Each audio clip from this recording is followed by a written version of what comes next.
Hello and welcome to Enlighten Us, your easy path to learning Arabic grammar. You are joining us for Lesson 1, the introduction, Al-Muqaddimah.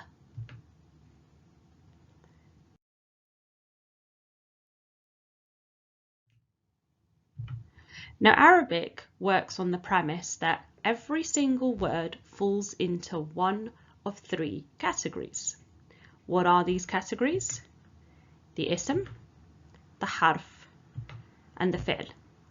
So how do we know which word is which category?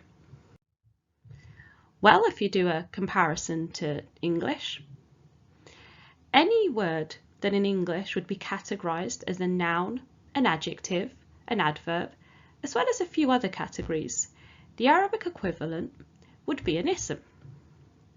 Any word that in English is a preposition, such as in or on, as well as a few other types of words, the Arabic equivalent would be categorized as a harf. And lastly, verbs would be categorized in Arabic as fi'l. Let's unpack this by looking at an example. So let's have a look at an example. Let's have a look at our mithal. We have أكل الرجل في الحديقة. The man ate in the garden. Let's take the first word. Let's take أكل, ate. It's a fi'l. It's a doing word. It's a verb. So the Arabic, it's categorized as a fi'l. Let's look at the second word, الرجل. And let's also look at al-hadiqati. These are nouns, man and garden, and therefore they are categorized as ism. And lastly, let's look at fi.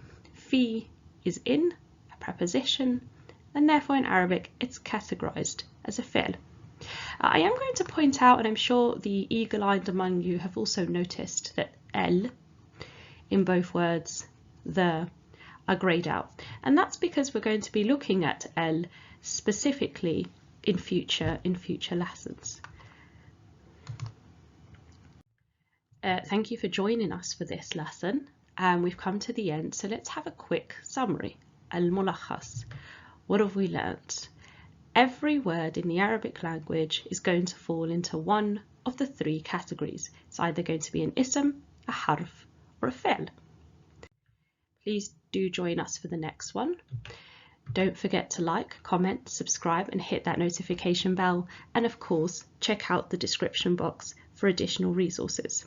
See you in the next one, inshallah.